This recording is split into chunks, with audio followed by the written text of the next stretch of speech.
Hello everyone, welcome to creating a digital audio synthesizer using C#. In this series I'm going to be going through the step-by-step process of developing a digital audio synthesizer that uses multiple oscillators and oscillator parameters and a range of unique waveforms to produce a wide variety of digital sounds, which I also plan on visualizing further on in the series.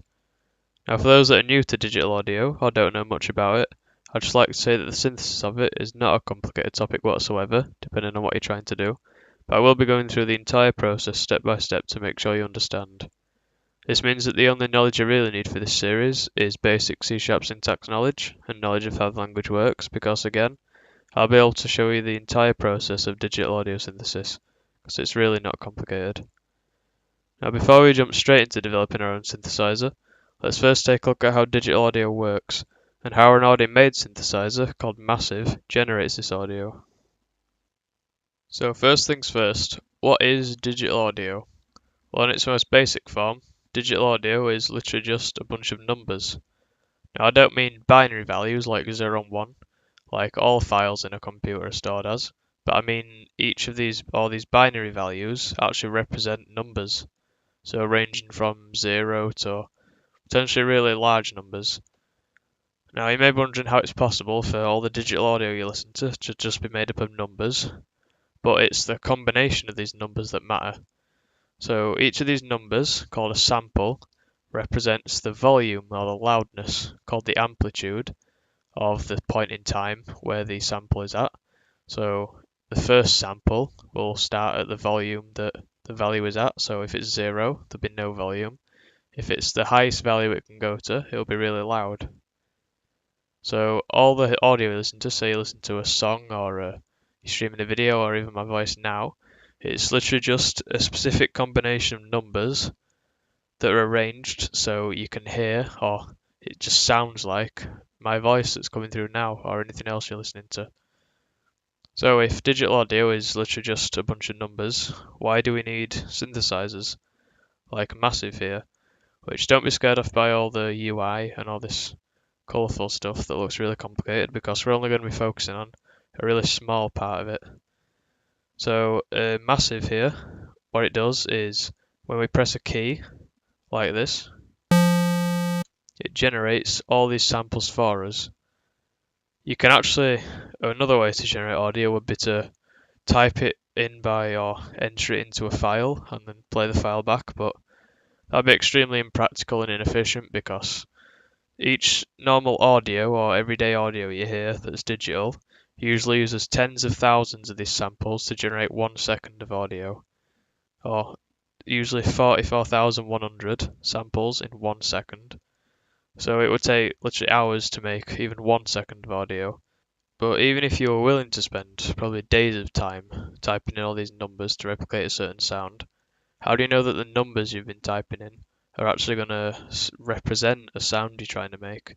So for example, if you're trying to remake a song that you have stored on your computer, how do you know that the values and numbers that you've been typing in are going to sound like that song?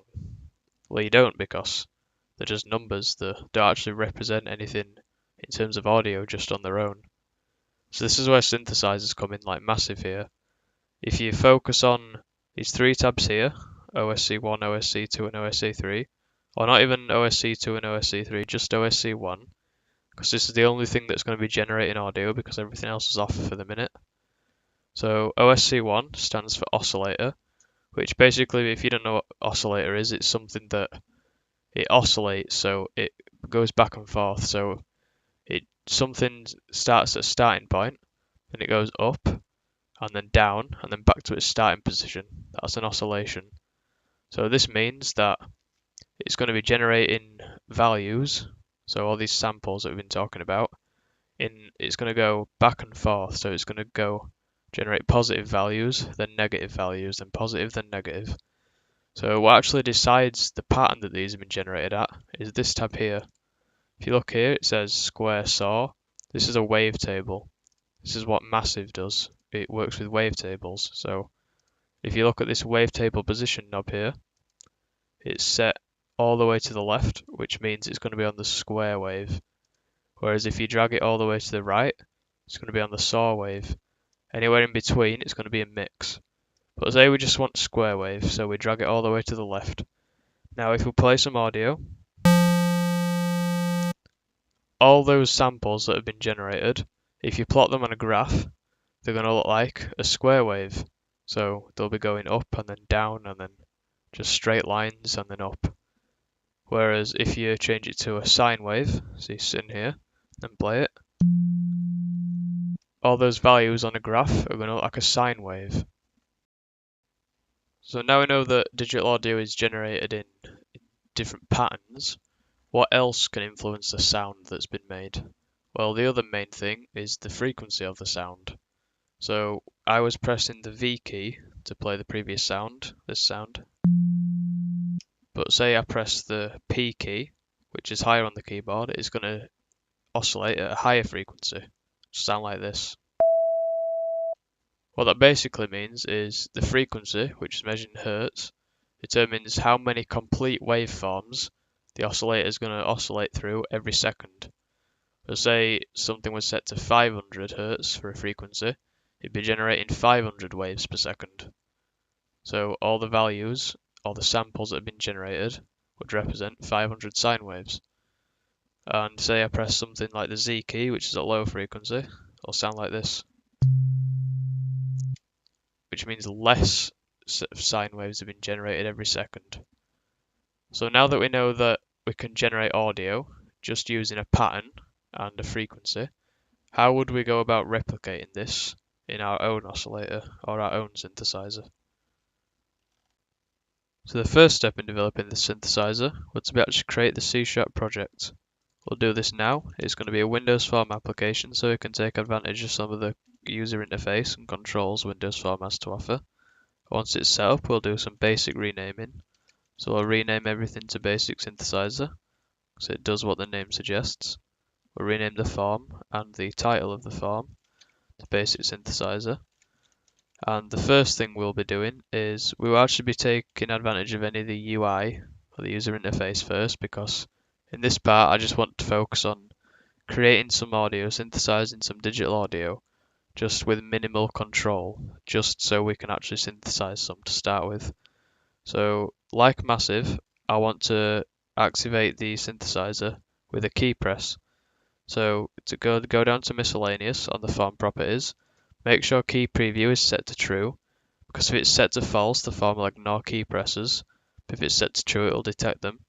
Go to the events tab, find the key down event, double click it, and it will create a new event. We'll now test this event, so we'll create a message box dot show. We won't create one, but we'll call this static method, and we'll see if it's detected. So detected, and if it is detected, the message box will show, and it's detected the key press. So now we can continue with developing the synthesizer. So the first thing we're going to do is declare two constants at the top of the class. The first one will be an integer, and it will be the sample rate, which will be set to 44,100. This will be used to tell the program that every second we want to generate 44,100 samples. So there will be 44,100 numbers that represent amplitude in every second of audio. The second one is going to be a short, and it will be the bits per sample, which simply means that in every sample, so in every second, 44,100 of these will be 16 bits of storage, of binary storage, which means that the maximum value of each individual sample can be the maximum value of a short, a 16-bit integer, so 16 ones in binary. Now I've got these two constants, we can first declare the array that the samples will be stored in when they're generated. So since we're using 16-bit audio, so a 16-bit integer, we're going to be creating a short array, we'll call it wave, and set it to a new short array with the length sample rate. This is because once we press the key, we want the program to generate 1 second of audio. And since there's 44,100 samples in a second on this sample rate, this will be the length, the sample rate. The next one is going to be a temporary variable. It's going to be called the frequency. and set to 440, which in sort of like pianos and instruments like that, the frequency is a A4, I'm pretty sure. I'm not into music theory, but I think I read that somewhere. So this is just an example frequency. Later in the program, we're going to change this. We're going to remove this so we can actually decide what frequency has been chosen by what key we press and certain parameters on the oscillator that we're going to develop. But the next step is actually filling these values with samples, which we're going to get an algorithm from to do. So sample rate, I is smaller than sample rate, we're going to increment I by 1. So we're going to go through each wave. So for every position in wave, we're going to convert the following algorithm to a short. Now I'm going to bring the algorithm up because it's from a website. So this is the website I'm going to be getting the algorithms from for this series. It's an MSDN blog post by Dwight. It's quite old, it's from 2009. But it contains everything we need. The sine, square, saw, triangle and noise waveforms. So remember for part 1 we're only doing sine, so just so we can get some audio generating before we're going into any more advanced stuff. But it says here the equation for sine is each sample is equivalent to the maximum amplitude times the sine, then the angular frequency, represented by t, and the unit of time, represented by I. Now I'm going to explain how we can implement this. First, inside of here, it's our int16 conversion. We want to type short.maxValue, so the amplitude, the maximum amplitude, times sine, like it suggests here, sine, angular frequency times the unit of time. And in here we want math.pi, so the value of pi, times 2, times the frequency, divided by the sample rate. And that is the angular frequency. I'm not a mathematician, so I don't really know how this works, but it does work. So it's the angular frequency, but then we times the angular frequency by the unit of time, which in this case is I. And this will also require another set of brackets around sine, so it's all encapsulated in sine. So that's the equation. Amplitude times sine, angular frequency, times the unit of time. So I is the unit of time for each sample. So let me demonstrate what happens when we run this. So we'll press a key. It instantiates a new short array, which you can see here in the Explorer. And so for the first sample, where the unit of time is 0, what do you think is going to happen? Well, the value will actually be 0, because when I is 0, anything times 0 is 0, so the angular frequency will be 0. So, and math.sine of 0, sine 0 is also 0. So anything times, so max value times 0 will again be 0. So the final value is 0. But for what happens when I is 1, so the next sample, we get a different value, 2053. So that's the first sample. Let's see what happens when it keeps incrementing by a sine pattern type of values. So now we're in the 10,000. But let's skip through a few values until we get to the maximum value of short, which is 32,000 something. We'll see here.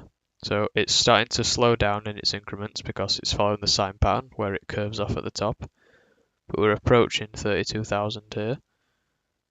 What happens when we hit it? 32,167. So the next value, or the maximum value of short, so 16-bit integer. So we've hit the maximum value. What happens next? You can see we've started decrementing in values because it's reached the maximum amplitude based on the frequency, or the maximum value, the amplitude value it can reach, but the frequency, the angular frequency, now makes the return value of sine decrement. So now we're going down and down and down and down. So the higher the frequency, the closer or the further to the start it will peak at amplitude. So we'll reach 32,000. If we had a higher frequency, we'll reach this value further up here. If we had a lower frequency, we'd reach it further down here because a lower frequency will stretch the values out, while higher will make them more compact. So now we've got also if you just follow this through until it reaches the negative values, which will be quite soon here, and then what happens when we go down to the negative values of sine or short.max value. So this won't hit the exact value of short.max value, but we'll have a good indication whereabouts it is. So there, we've hit 32,765, and now it started decrementing again, and it'll increment all the way back up to the max value of short. So we've got the algorithm set up for generating a sine wave, but now how do I actually play these samples?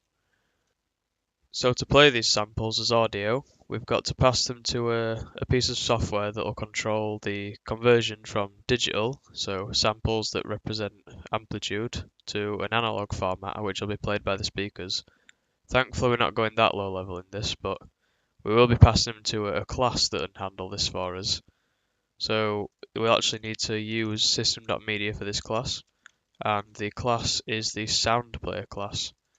So if you type in new sound player class and look through IntelliSense, you'll see it needs a stream. So this stream is going to contain all the samples and a few other settings, because if you just pass all the samples, so just all these raw numbers, well, the sound player class isn't going to really know what to do with them, because it doesn't know what sample rate to play them at, how many bits per sample there are, or how many audio channels, so it just doesn't know what to do with it. So we actually need to pass a WAV stream into the sound player class, so the Microsoft Wave format, the .wav file, and to set up these sort of settings for the audio, we actually need to follow a certain standard, which is defined here in the Wave file format. So you'll see here that it's organized in sort of these chunks, these data chunks. So what we need to do is, before we actually write the data, so here we write all the samples that we've created, we need to write all this information about the samples that we've made. So in this website it tells us exactly what we need to do. So we can start from the beginning, where it wants the letters riff in ASCII form. So it wants this binary value written to the stream, so the start of the stream. So to do this, we're going to use two classes. We're going to use a binary writer to write to the stream that we'll be creating. So we'll instantiate a binary writer, and you see it needs an actual stream to output to. So before we instantiate the binary writer, we're going to instantiate a memory stream, which is going to contain all the information we want. So all the chunk information and the wave that we've created. So we'll instantiate a new memory stream, and then in the constructor for the binary writer, we'll pass the memory stream, and then we'll open up the using statements. So you see here, the first chunk ID, it wants all as a riff. How we do this is we'll take the binary writer, we call it, and then we call the write method.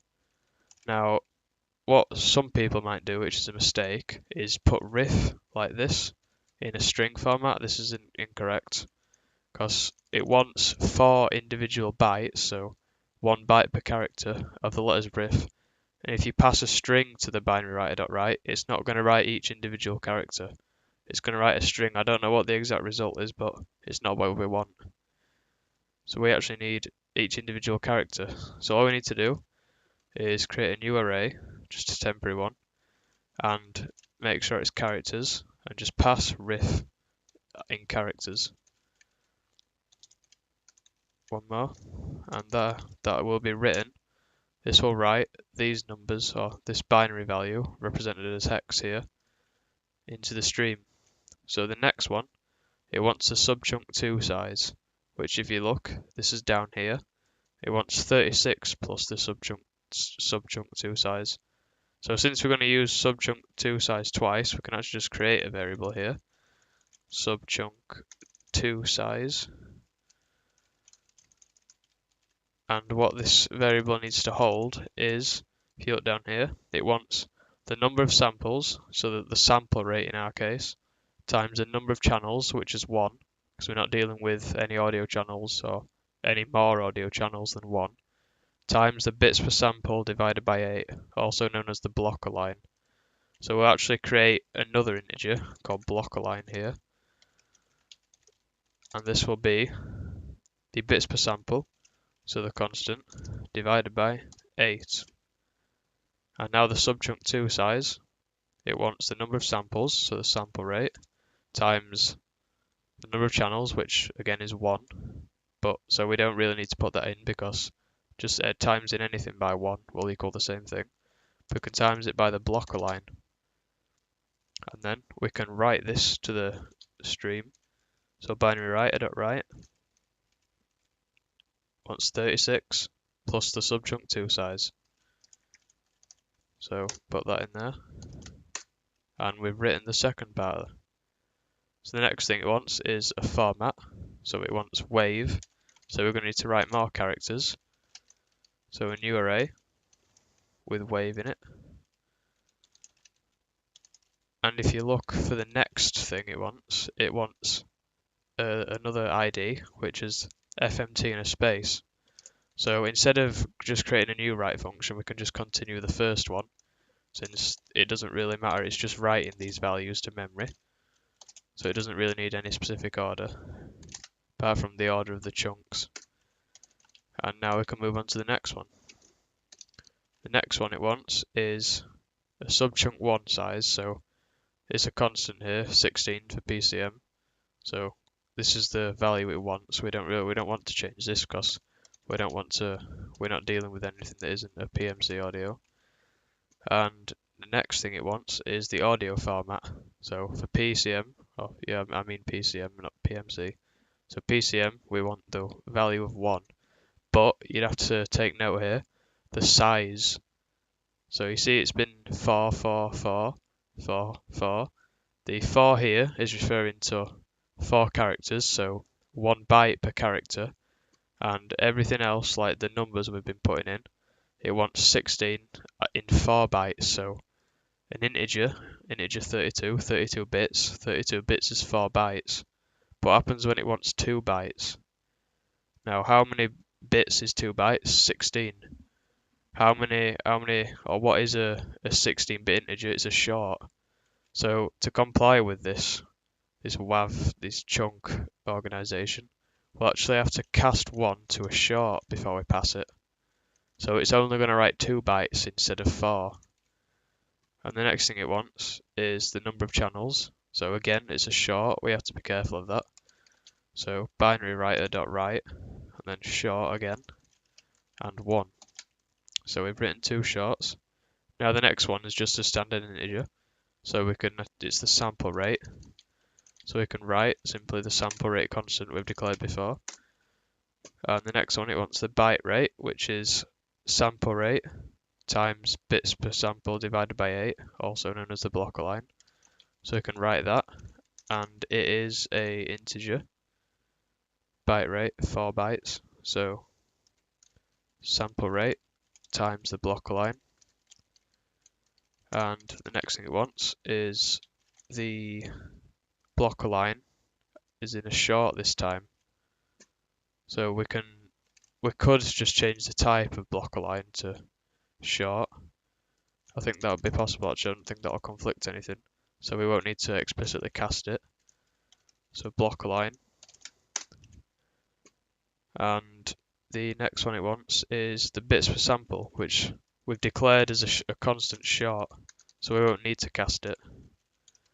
So it wants the bits per sample. And you see it's already a short because the constant here. So again, it'll write only 2 bytes instead of 4, like it would for an integer. So the next thing it wants is data, the characters.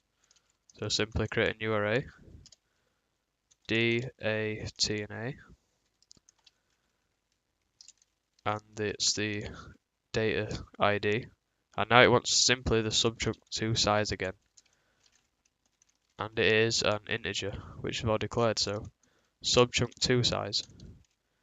And then it wants the actual sound data. But there's one problem here. What happens when we try to write the wave we've got, which is an array of short values. It can't accept a short array, because only the binary writer will only accept byte values.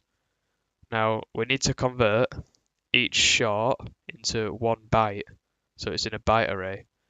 Now what we'll need to do here is actually split each value in terms of binary, so each short into a byte into 2 bytes, because each short is double the length of a byte. So a byte is 8 bits and a short is 16.